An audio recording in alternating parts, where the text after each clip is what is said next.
मैं sir governor की हैसियत से आता हूँ। कराची की सियासत आपने की है और गवर्नर की हैसियत से भी आपने काम किया है। मैं सर टू द पॉइंट आऊँगा क्योंकि मेरे पास सवालात बहुत हैं जी। और आपके पास सर बहुत कुछ है, तो इसलिए तेज़ चलेंगे।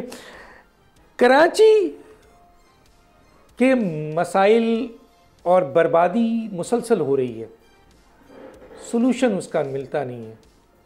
कराची की तबाही के जिम्मेदार आपकी नज़र में कौन लोग हैं सर?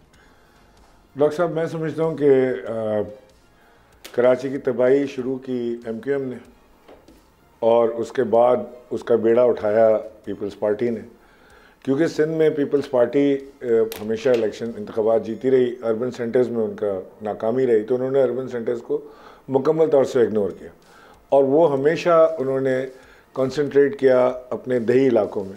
तो दही भी तो कहाँ हुआ है सर? वो भी नहीं, वो फिर भी उसमें कुछ ना कुछ सड़कें कुछ ना कुछ हो गया, क्योंकि अगर डेवलपमेंट बिल्कुल ही नहीं करेंगे तो फिर खाएंगे पिएंगे कैसे, तो भूखे मर जाएंगे। अच्छा, इनसे पैसा मिलता है तो यार डॉक्टर साहब ऐसे भी मासूम बनकर ना करना। तो आप समझते हैं कि कराची के मसाइल का जो इस वक्त मसाइल हैं, मसाइलिस्तान है और कराची की मुसलसल तबाही की दो पार्टी जिम्मेदार है बेसिक किसी हद तक प्राइमरीली पीपल्स पार्टी, बिकॉज 17 साल से सूबे में उनकी हुकूमत है, उन्होंने बिल्कुल तवज्जो नहीं दी। आप कहते हैं क्यों? दूसरे PTI को मैं इसलिए जिम्मेदार नहीं ठहराता कि ये एक आम तौर पे लोगों का तासुर है कि इमरान खान का कोई इंटरेस्ट या PTI का कोई इंटरेस्ट इनमें नहीं रहा हुकूमत आने के बाद, जो कि किसी हद तक मैं समझता हूँ कि ठीक है, लोगों का ऐसा मानना है। वो इसलिए कि जब भी यहाँ पे कुछ करने की कोशिश की गई तो सिंध गवर्नमेंट ने उसके अंदर रोड़े अटकाए, ब्लॉकेज उसके अंदर डाले। मेरी 2-3 दफ़ा मुराद अली शाह साहब से मुलाकात भी हुई और ख़ास तौर से इस बारे में बात भी हुई कि कम से कम जो कॉमन इंटरेस्ट की चीज़ें हैं उनको तो चलने देना कोई। और कॉमन इंटरेस्ट क्या है कि सिंध में तरक्की हो, कुछ ना कुछ पैसा है।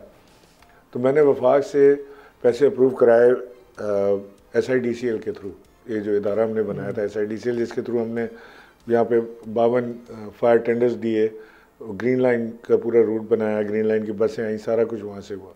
और वो इतना अच्छा लगा इनको, चीफ मिनिस्टर साहब को, कि इन्होंने बावजूद सारी मुखालफत के इन्होंने हमें कहा कि जी आप ग्रीन लाइन से हमें ये जो हमारी रेड लाइन आ रही है इसकी बसें भी हमें आप ही ख़रीद के दे दें, बिकॉज़ वो एक शफाफ प्रोसेस था।